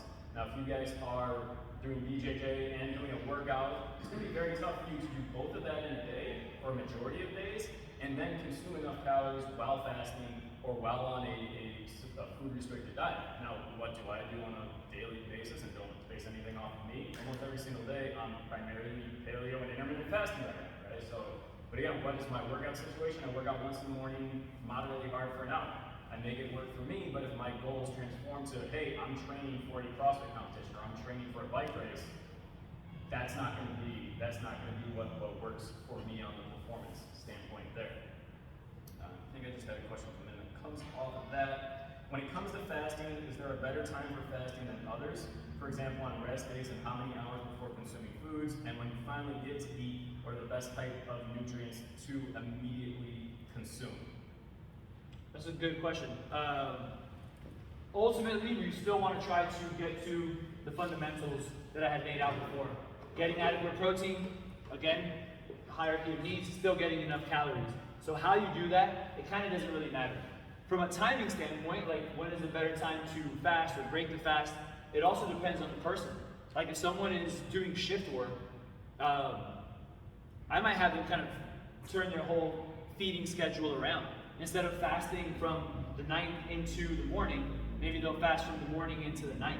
So it really depends on what's going to be the most practical and sustainable thing for this individual to do. I wouldn't really get caught up in the little nuances of like what do studies show. Well, one, we still need more science on that, but two, what's going to be practical? And it might not be the sexiest answer, but we got to think back to what am I going to be able to keep on doing on a very regular basis? Can you fast and thrive? For sure. You absolutely can, as long as you're getting enough calories, but not too much, as long as you're still hitting your macronutrient needs. So the timing part of it almost doesn't matter, but keep this in mind too. When are you training? What does your training look like? What are your goals? There's so many things to kind of think about when we're considering, should I do this or should I do that? Fasting before a very intense workout, I wouldn't recommend it. Fasting, if you're fasting before like a 2-mile jog, doing this for 2 miles, and I think maybe most of us in here can do a 2-mile jog with no issues, you're not really gonna need a huge meal before that. I would focus on some hydration for sure, but you're not gonna need a bunch of honey and all of the oatmeal and all of that stuff for a 2-mile jog. So it varies depending on intensity. So whether you fast or not, kind of depends on a lot of different factors, and hopefully I answered that person's question. You know, we fall into, this is partially our fault as well, and Rob, when he spoke about doing CrossFit and paleo, I'm likely to blame. My email was I am Paleo Mike for quite some time. So, but we fall into this dogmatic point of view when it comes to nutrition. It's almost like religion. And if you go opposed to this, you just don't know what you're talking about. And then talking about the confirmational biases, our algorithm knows what we like. So if you're a vegan, it's going to feed you vegan stuff, confirming what you believe. So we jump into these rabbit holes of what we think is the right and the wrong. And when you listen to Eric, although he is sexy, what he's saying is not sexy because it's not based on rules. He never speaks in absolute, ironically enough. He always asks you, it depends. So if you see some of the ways that he's answering your questions, if he was to get one of you up in the office and quiz you for 3 hours, a lot of things are going to say, a lot of his answers are going to be that it depends on what your goals are. So if you can, try to disassociate yourself from what you've learned and what you listen to on social media, because a lot of these high-viewed reels is because they're outlandish. And when you get somebody like Eric that's speaking reasonably, it doesn't necessarily garner those amounts of views. Does that make sense? So you see these gurus out there on social media that have this huge following only because they're telling you, this is bullshit. I don't know if you guys know what I'm talking about. Excuse my language. But olive oil is bullshit. McDonald's fries is bullshit. They shop in a grocery store without a shirt? Yeah. I won't say his name. But so just try to understand that it gets more complicated than just what you're saying. Fad diets, paleo, keto, they have a purpose. Most of them put you in a caloric deficit, and that's why you're losing weight. When we ask the purpose of not eating rice, it's just something that you probably learned over the years. And this is what we fell into when we took on paleo as a CrossFit community is we had one of the leading authorities in Rob Wolf pushing paleo in the CrossFit community, understanding that this is how people are going to lose weight, but not necessarily increase their performance. And when I got it, when I jumped on, I was 233 and I went down to 204, and I was depleted and I was losing muscle mass and I couldn't understand why. And then I realized, oh shit, I fell into the Dunning-Kruger effect. I thought that this was the way to go. And then I met somebody named Lane Norton, which you discussed earlier, and I realized, I don't know what the hell I'm talking about. And then I kind of revamped the way that I view nutrition. And Eric has helped put me in my place as well. All right, so I'm going to ask this question here because it has not been answered in what you spoke of earlier. For women specifically, how do you know you're losing fat in a caloric deficit if the scale doesn't move? So I guess this ties into BMR and dropping your calories and your BMR indicates the calorie deficit. Yeah, so for her in particular, taking body measurements would be beneficial. Pictures would also help. Like, how do you know if you're losing body fat but the scale's not moving?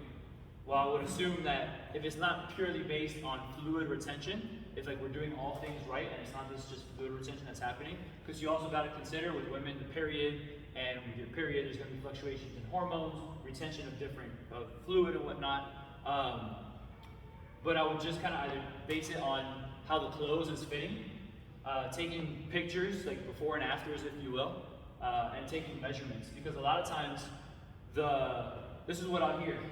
Man, the weight, like, I've been doing this for 8 weeks and like the scale went down by only 1 pound, but like my clothes is fitting so much better. Like I'm looking leaner, and that's the answer right there. A lot of times you can kind of tell in how the clothes is fitting. Unfortunately, we base too much of our success on what the scale says. And the scale is just one factor to help us measure. If I tell women, like we'll talk about creatine sometimes, and I'll say the only proven side effect to creatine, side effect, could be good or could be bad, is weight gain. You hear that, what do you think? Gaining fat, weight, that word weight is like the worst thing possible. Unfortunately, especially for women. And I hate that because we've been telling women for too long that you gotta be small, you gotta be skinny. It's like, no, everyone should be lifting heavy shit on a very regular basis, right? So when we think about the fact that we put too much on this scale, too much importance on the scale, and we forget, well, how am I actually looking? How am I feeling? Right? How's my clothes fitting? Right? Sometimes even getting the validation from either our partner or a friend, just kind of saying, hey, like, you look like you've maybe put on a little bit of muscle mass. Take that in a good way, right? You maybe leaned out, right? So thinking about those things, if the scale isn't particularly moving, but we're seeing those positive changes, then take that. Don't base everything on what the scale says, right? It's not going to tell you how much water, how much muscle, and those sorts of things. I'll just touch on this briefly, and Eric, you can follow up with it if you want. These fat diets, so somebody's 60 pounds overweight, you know the person, New Year's comes around, and then they go ahead and jump on, pick a diet, keto, Mediterranean, South Beach, whatnot. And all of a sudden they start shedding weight, right? The first portion of this weight that they shed is water weight, because more than likely, it's gonna be a low carbohydrate diet. That's in some sort of template, it's a low carb diet. So when you release carbohydrates, you release glycogen, and water follows, so they're losing water weight initially. And then as the time goes on, week number 2, week number 3, now they're continuing to shed weight. Why do we think that is? Why are they losing weight? Is it the magic of the diet, or is it just basic caloric deficit? They put themselves in a caloric deficit, the same thing that Eric would do with your numbers, but he's gonna put it at more of a healthy and safe range to protect muscle mass, right? So they lose all this weight, and then 6-8 weeks later, they don't lose any more weight. Their scale doesn't move anymore. So now the only option is train more or eat less. How do you think that person's feeling or performing? They're miserable. They're a grouchy wife and husband. They're, you know, well, I don't want to point at my actual wife, but that's the statement you get. And then what happens? Here comes the bachelorette party or the wedding or whatnot. That event passes, and now all of a sudden they go back to eating. Well, what they did was they dropped their BMR, basal metabolic rate. They dropped their BMR, so now they're starting to lose all this weight. But now they don't have that BMR to protect them anymore. So then when they go back to eating the other way, the way they used to, not only do they gain that weight back, but they gain more because they don't have that protective measure anymore. Does that make sense? So the best way, or the magic that happens behind all these named diets, is that you're putting yourself in a caloric deficit, which is why it's so important sometimes to either listen or hire a nutrition coach, because they're going to put you at a deficit that burns fat, if you will, but protects muscle mass. And it's a slow decrease over time, right? If he sees you're losing too much weight too fast, he's going to say something's going on here. You're not either hitting your numbers, or we're now tapping into muscle loss, which we don't, depending on your size at the time. Make sense? Going back to the BJJ side, let's talk a little bit about supplementation here, right? So they're asking, what are good supplements for jiu-jitsu? That's the CrossFit in there as well, for performers, for performance. Also, the pros and cons of taking creatine, which is one of your favorite supplements. For sure. The supplements for that in particular, I would say creatine would be one. Beta-alanine would be another one. Beta-alanine, it's like a muscle buffer. So it allows you to perform at higher intensities for a little bit longer. So before you start feeling that muscle burn, it'll help you kind of keep going for a little more, and then eventually you do start feeling it. The downside of beta-alanine is that you get tingles. Some people hate it, some people love it, some people are whatever about it, but it feels like spiders are crawling inside your skin. So I would recommend beta-alanine, I'd recommend creatine, I'd also recommend protein supplements, just to help make sure that we're getting enough protein on a regular basis. I'd also recommend carbohydrates, whether you use it as like a powder or eating enough carbs. So be mindful of that, because you can supplement with carbs as well. In some cases, I would also recommend electrolytes. So I brought a couple of electrolytes that I'll use. So electrolytes have gotten to be pretty popular. You could also just add a little more salt to your food. Sodium is the one that we lose the most in sweat. And you could even make your own. You can buy the sodium chloride and kind of mix it with whatever you might want. Or you can just kind of pay for like the overpriced packets or whatever. So here you have one brand called Drip Drop. It has a sticker on it, I got it from Amazon. Drip Drop, this one has a little bit less sodium. So in one packet you're getting 330 milligrams of sodium. Maybe not on a crazy heavy training day, but this could be good. And then you have LMNT, is how it's spelled. Element is how it's pronounced. And this one has 1,000 milligrams of sodium, right? So we oftentimes forget about electrolytes too. You'll see a lot of people start to drink these. It's like the new Gatorade. Athletes used to just drink Gatorade just because it tastes good or whatever else. I think people are now starting to do that with electrolytes.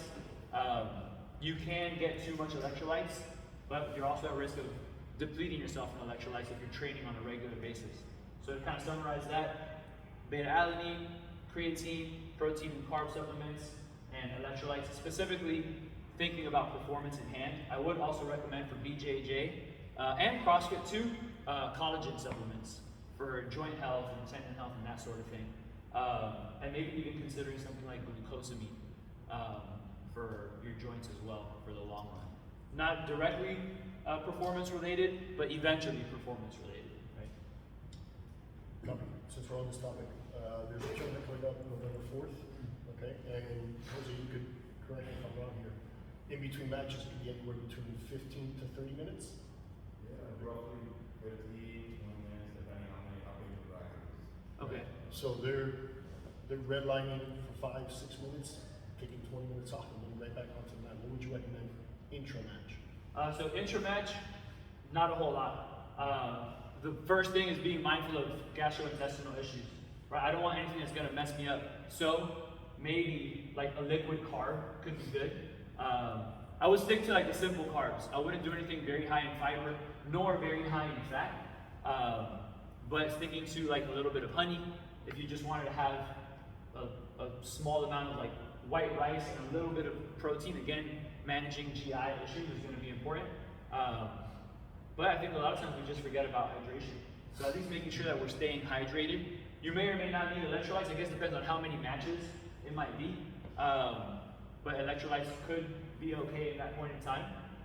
But I would just keep it very simple and not overdo it on nutrition. Even like a little bit of fruit. Again, whatever you can stomach in this time point, and that isn't going to cause more issues going into your next match is what I want to think about. So it's what's the word I'm looking for? It's like mitigating risk, right? So it's like prevention of something happening. Your body's going to be at a certain state for that match. You definitely don't want to make it worse. Yeah. Right? And there's a lot of foods, there's a lot of stuff you could do with eating the wrong food to make you feel worse rolling out on the match. Because what's more important? Is more important the fuel that you have in your body that you might have in the 20 minutes prior, or actually how you feel? What's going to impact you more? Right? No, if you feel good, even if your body's closer to zero, if you feel good, I guarantee you, you're probably going to perform better over that next match. So like, don't try to perfect something if you already are feeling good. And something else to keep in mind that you just made me think of is ideally not trying anything new on the day of the event, whether it is a BJJ comp, a CrossFit competition, or running a half marathon. I wouldn't just start like pounding those goo gels and stuff just because they're like quick sugar. That can give you some GI issues. Also think about like if you're gonna go into a competition, like you're getting in there, it's you or them. You know what I'm saying?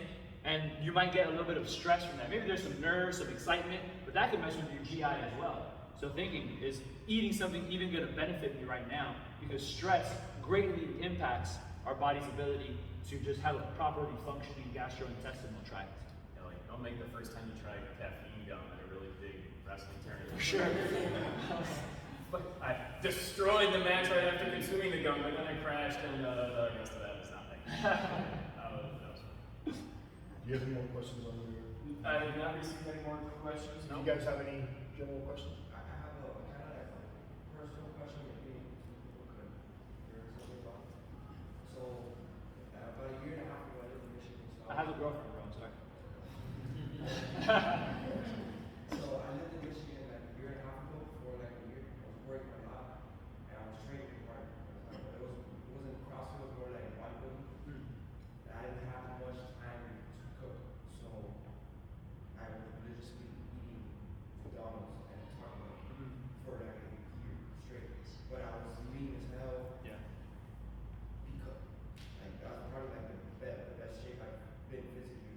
Like body fat percentage wise? I didn't check my body fat. But I'm saying like you looked and felt. Yeah, I felt great. I felt strong. And I feel like I looked great. Yeah. But I was eating like trash. Sure. I was legit eating trash. That's why I'm not sure how that happened. Right? Yeah. Well, first and foremost, where my head goes is you were feeding the beast. You were eating enough to fuel your activity, right? And I'm not advocating for them, but like this morning, I woke up a little bit late. I was in a rush to get in here.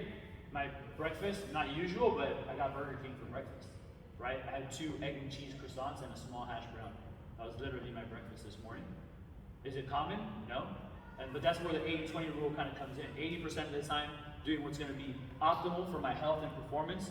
20% of the time, leaving for indulgence and not being able to control the controllables. In your particular case, schedule was crazy. Maybe it wasn't the best quality food that you were eating, but you were probably eating enough.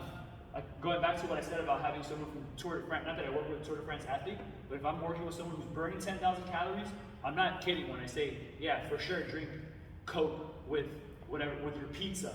You know what I'm saying? I'm just trying to get you to have enough calories. So you're probably just fueling yourself properly from a caloric standpoint. Maybe the macros could have been adjusted, but ultimately, you had the results. You were performing well and all those sorts of things. I don't know what maybe your blood work would have looked like. Maybe good, maybe not, right? That's one of those things that maybe eventually it catches up. But from a performance and physique state of perspective, you're at least fueling yourself enough is what it sounds like, right? At least to perform, but also to maybe lean out, where you like kind of lean at that point too. So you were eating enough to perform, but also lean out. So maybe you were in a consistent caloric deficit, and that's what kind of like what Michael was saying. If I'm going to recommend numbers to somebody, very few times is it going to be a drastic caloric deficit. I want someone, if they're trying to lose body fat and perform, I'm going to want them on as many calories as possible while still on a deficit. So if you're burning 3,000 calories a day, I'll be like, look, let's try getting to like 2,700. Only a 300 calorie deficit, but still helping to make sure that you're performing as best as possible. Of course, we would have the conversation of what's more important, your physique or your performance, because intensity also helps drive certain goals in our workouts, right? So intensity is one determining factor. If you're not eating enough to support that intensity, then that's going to be a problem, right? So you were probably just eating enough to support your training, but not to support body fat storage, right? Again, the quality matters, but in this particular case, just looking at that, you were perfectly fine. Because quantity is going to be important. That's where we talk about macros and enough calories and those sorts of things. But going back to the example of this plate and the Oreos, 2 totally different quality, both the exact same amount of quantity, right? Quality is going to impact the quantity. So this one, more than likely, you're not going to overeat if you're eating that way on a regular basis. Again, this is me oversimplifying. Plenty of things can impact overeating. This one, more likely to overeat. Processed food, it doesn't make us feel full and it tastes really good. That's a terrible combination because it's going to drive us to eat more. Right? That's where overconsumption of it is bad. But in your case, I mean, it worked. You know, Chad Jacinto, he brags about his McDonald's diet all the time. Barry Sears, the author of his own diet, he had an Evander Holyfield as a client. And as he was giving both templates to Evander, he said, you could either have 6 cups of broccoli or 15 French fries from McDonald's. And Evander, as we remember how written he was, always chose the 15 French fries from McDonald's. The one qualm about that, like Eric was saying, is the fact of the micronutrient sector, like making sure that the nutrients are coming from somewhere. And I think that's where we do, you know, what is it, AG1, the supplementation is. It's just a supplement. It's just make sure that in your diet you're including all these micronutrients. But it's what Eric says. You're probably training high enough to where you can have those high calorie meals. The only thing that we watch is the micronutrients. Plus, you would probably be a lot younger, right?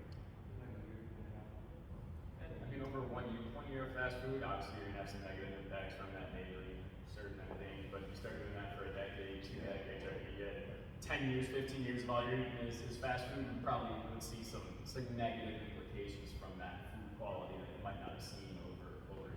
And the weight gain could also come in addition to the calories is sedentary because now you're in the area and then you're gonna have a kid. And those 3 hours that you used to spend in the gym now are gone. Now it's maybe 1 hour in CrossFit. So we become lazier. That's why we become fatter. Not necessarily. People think, oh, your metabolism. Oh, I'm old. That's why my metabolism is so down. I'm fat. No, it's because you got to. I use lazy. It's a blunt word to use, but because we're not as active. Our priorities aren't there as when I was a 22-year-old football player.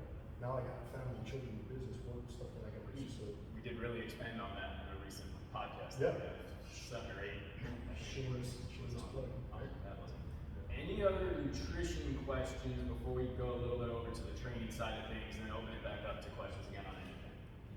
I heard that like vitamins, like the pills are difficult to absorb. Is that true? Not necessarily. No. In some cases, it could be if someone has a. Brands that are Well, that's a little bit different because I would recommend using a supplement that has been third-party tested. So there's different websites like labdoor.com. They'll test certain labdoor, yeah, like the door of a laboratory. Labdoor.com. They'll have supplements on there that they'll test, and they'll test for banned substances. They'll test for like truth to labeling. But then you could also look at the actual bottle or the container. And I'm a fan of Informed Choice, which is a third-party brand. There's also NSF, so those those are usually the better ones because not all supplements are created equal. But from an absorption standpoint, assuming that it's a reputable brand, if you will, our body does a pretty good job of using whatever it needs and getting rid of whatever it doesn't. All right, so quickly talking about training now. So how many of you guys are from the BJJ gym? Most of you guys have heard it. And do you work out 5 or more times a week or less than 5 times a week? Raise your hand for 5 or more. All right, 5 more, perfect. How many of you guys work out with weights? This is everyone now. Work out with weights at least 4 or 5 times a week. How many of you guys less than 5 times a week? It's okay to work out less than 5 times a week. A lot. Perfect. All right. And how many of you guys have questions about potentially working out too much or working out not enough? Working out too much? Question? All right, kind of modulating stress, we'll start there. All right, so when we start talking about training and workouts, we talk about stress, right? Everyone knows what stress is, but do you know that there's a good stress and a bad stress? Right, good stress is called eustress, bad stress is called distress. How you perform, how you live, is how you are able to deal with stress. Now, is working out a good stress or a bad stress? Raise your hand if you think it's a good stress. Right? Great. Now, can working out be a bad stress? Raise your hand if you think working out is bad stress. Yeah, absolutely. Working out can be a good or a bad stress. It depends on how you recover. Right? What manages that? Nutrition plays a major role, sleep plays a major role, and what you're doing with your body after that workout is how you modulate recovery to ensure that you are making sure that that stress of your workout, which workout not going to be anything, whether it's a run, whether it's a walk, whether it's a session at the gym, BJJ gym, or here at CrossFit, what you do post-workout, what you do with your nutrition, and how you manage your sleep and other stresses in your life, work stress, family stress, monetary stress, all that stuff, is going to impact if that workout was a good stress or a bad stress, right? How many of you guys have seen those headlines that say people who work out so much are more likely to die of a heart attack because they work out too much, right? Is there truth in those statements? First of all, the study that got all the headlines, that was like 4 or 5 years ago, was a very poorly done study. A lot of studies these days are very poorly done, unfortunately, so it is really tough to say, oh, there's research backing that statement, it must be correct. No, research is taking a pretty turn for the worse, so that's a whole other sidebar to go down. But don't believe stuff just because there's a study. But a lot of what that study and the similar ones before talk about is this inverted U curve, where it is if you don't work out, you have a high risk of disease. If you work out just enough, you have a low risk of disease. And if you work out too much, you have a higher risk of disease or death again. Right? That's what that study was. We're looking at all-cause morbidity over 20 years based on workouts. And people that worked out a lot were more likely to die, is what that conclusion was. Well, they didn't really factor in that most of the workouts that they did were, they looked at bikers and road runners who were more likely to get hit by a car because they were biking in the mountains. So those 2 deaths of 50-year-olds that worked out a lot because they were in car accidents on their bike was the cause of their death. Either way, that's what it said. It was that study. Yeah, it got headlines in BBC, Guardian, all that crap. All right, so, but that brings us back to the point, is there such thing as not working out enough? Yes, is there such thing as working out too much? Yes, but what modulates that? What determines how much you should work out? Your ability to manage that stress and recovery, right? Are you able to recover from your workout? You can work out 14, 15 times a week, right? You can do 2 to 3 a days if you're able to manage stress, if you're able to manage that recovery. How do you do that? Post-workout nutrition. Make sure you guys have a cool down after every workout that you do. I can't stress that enough. That one of the most important things physically you can do post-workout to make sure you recover is have a cool down. What should a cool down look like? Static stretching the body parts that you just trained. Taking 5 minutes, let's say, taking 5 minutes just to hold some lunge positions, whether it's sideways, forward, stretch your pecs out, is going to really help make sure you're continuing to circulate your blood flow. That's going to reduce the risk of blood pooling. When you have blood pooling in those tissues, that's where we see inflammation above what we can control. Inflammation is going to turn that workout from a good stress, from a eustress, into a bad stress. Right? So really, if you need something to take home, what's the best way that I can do to make sure I recover better and can work out more? Take 5 minutes after every workout and just make sure at that point you do some sort of static stretching or just basic movement. And it's not just like doing wrist circles and like doing this afterwards. Like, no, really sit in there, do some research, get some good stretch suits, whether it's talking to Mike or looking online, get some resources. Find 4 or 5 stretches are really all you need in your repertoire to really help with that performance aspect of it, right? Any questions on stress or how many times should you work out? Because there really isn't a right or wrong answer. It's about your ability to do it. And the person who asked about zone 2 and zone 4, I'll get to that in a second. Should you still work out the next day if you're still really sore? Well, I think it was Cale Sanderson said this. Does everyone know who Cale Sanderson is? Only the wrestlers. The greatest wrestler of all time, right? He said it, but I think he was quoting Muhammad Ali, where it was, the best cure for soreness is hard work. Right? There is truth to that statement that the best thing for your body when you are sore is to move. But if you are unable to manage that recovery aspect, that's where that becomes a negative. So yes, if you're sore, it's good for you to get up and move around because that's going to help manage stress. But if there's a difference between being sore and starting to feel run down. That's where we're dealing with that adrenal cortisol fatigue, right? We have our cortisol levels are up, we're extra fatigued, and you know that different feeling between being sore and just like being like everything just like nothing is right, like something's not clicking. That's where it's like, hey, maybe let's not work out, but instead let's do just a 30-minute walk or something along those lines. Right? Good question. Rob, other than an injury or Anthony cranking on my neck too hard, what is a symptom of overtraining that I know that I'm not getting enough recovery? Is it sleep? Is it aches? Yeah, I think most overtraining in terms of working out too hard. You work out too much or too hard is not really something that you're going to see with a lot of general population people, right? You're going to see that more with younger when we were competitive CrossFitters and we're doing 2 to 3 really, really hard workouts a day when you're younger. That's where you're going to see overtraining, and that's where it's going to be you're waking up and you still feel tired even though you had a full night's rest. Or you feel like you're unable to recover from a session. If you know your weight numbers for like squatting wise and you're not hitting them, those are signs of overtraining.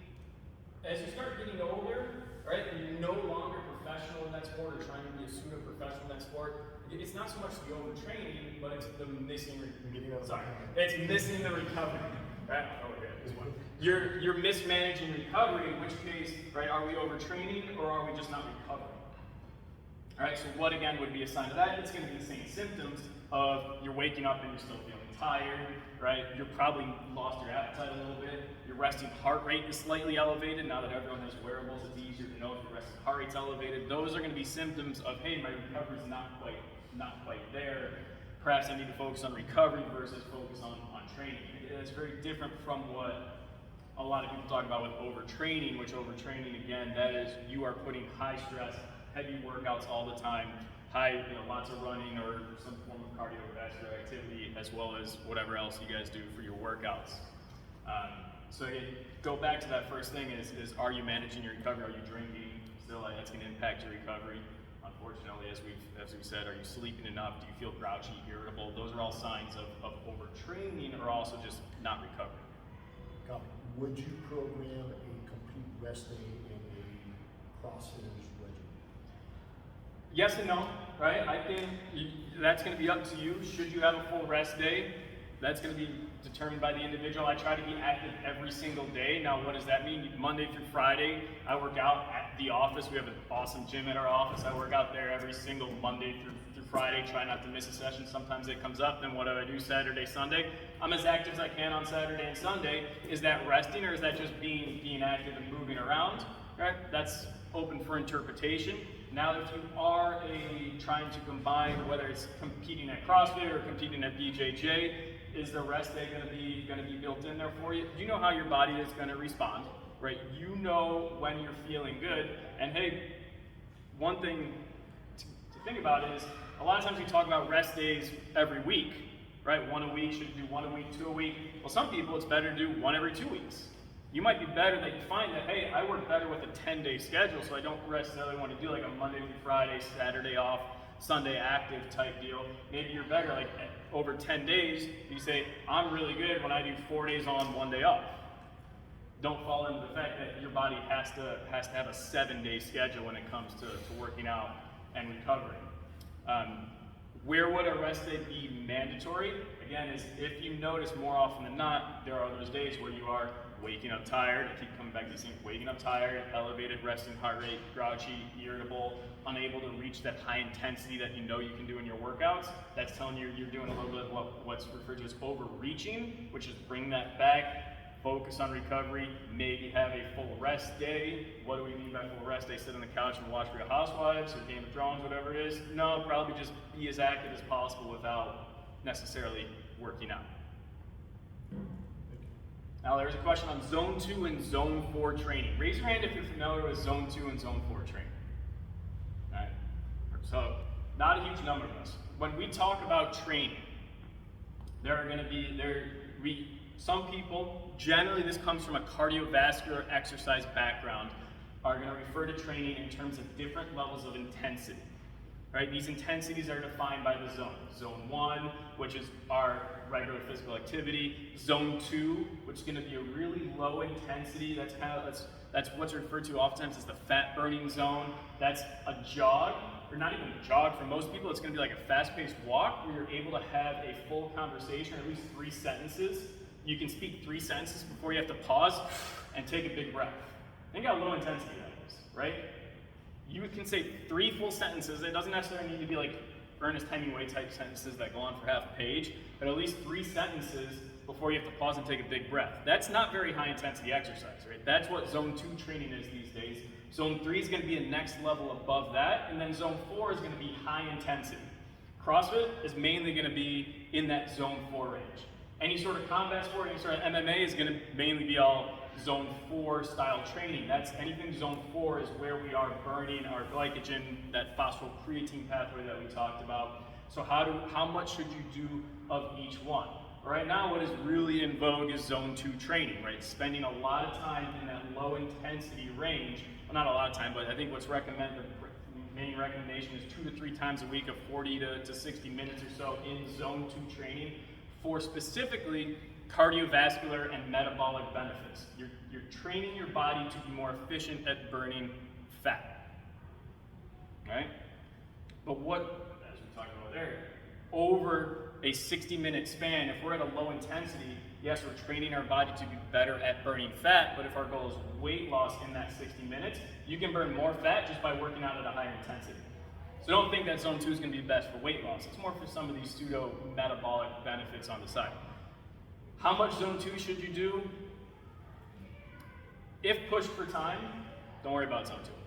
That's more or less my opinion, but I feel like that right now the internet is very pro Zone 2, and we're going to kind of come back towards the mean and realize that our higher intensity stuff, whether, and we're talking about doing intervals on the bikes, on the rower, on the running, is going to be a much better use for your time as you start getting pressed for time. As you work out less, we have another podcast on this one as well. As you guys start, how many times a week should you work out? As you start to work out less, what do you have to do with the intensity of your workout? To make it easier because you're working out less, or go harder to make up for your lack of workouts? Higher, right? So as you guys moderate your lives, the less you work out, the higher intensity that has to be to make sure you're able to maintain your benefits. If you decrease your intensity, Now what you're looking at is you're going to start to slip off, and you're going to lose those metabolic benefits. Whether by metabolic benefits we mean your high metabolism, your muscle mass, right, your ability to be strong, or your cardiovascular benefits for being able to fight for a full, whatever the full match period is. So the less you work out, the higher intensity you need to do. Right? Is there an ideal world where you're hitting 2 to 3 zone 2 workouts a week? You're doing 4 or 5 zone 4 workouts a week, mixed in with your rolling, mixed in with your CrossFit? Yeah, that could be ideal. But again, when has your schedule been ideal? I don't know the last time I've had an ideal schedule in terms of being able to fit up, my workouts in exactly how I want. So, anyone texting? Nope. I know we're trying to wrap up here. Any questions training-wise? And then we can kind of open up the floor back again. I'm on that BJJ chat. You guys could, if you have any follow-up questions that you think about on the way home, just go ahead and ask. And you could ask there, or you can just pull my number off to the side and ask me directly. For our CrossFitters, Mike at Training Night, you could ask some questions there. You also know how to get a hold of Eric. I'm sure everybody has Eric's number. We are going to head over to Barry's down the street. It's right. Actually, you go to 27th Avenue, you make a left, and you'll see it on the left-hand side. Steve is a friend of ours, he's the owner over there, so he has accommodated some space for us. The football game starts at 1, we're going to go and have lunch. We promise not to judge you guys on whatever you order, right? As long as you promise not to judge us. We have beer. Oh, you can have more judge. Well, we won't judge you out loud, we'll judge you but you guys are more than welcome to shoot over there with us. And I appreciate you guys coming, taking the Sunday to come in and hang out with us. We're gonna cut this into clips, put it on YouTube, and then I'll send it on the group chat, and then I'll also message you guys for the training language. Cool? Awesome, guys. Thank you, guys.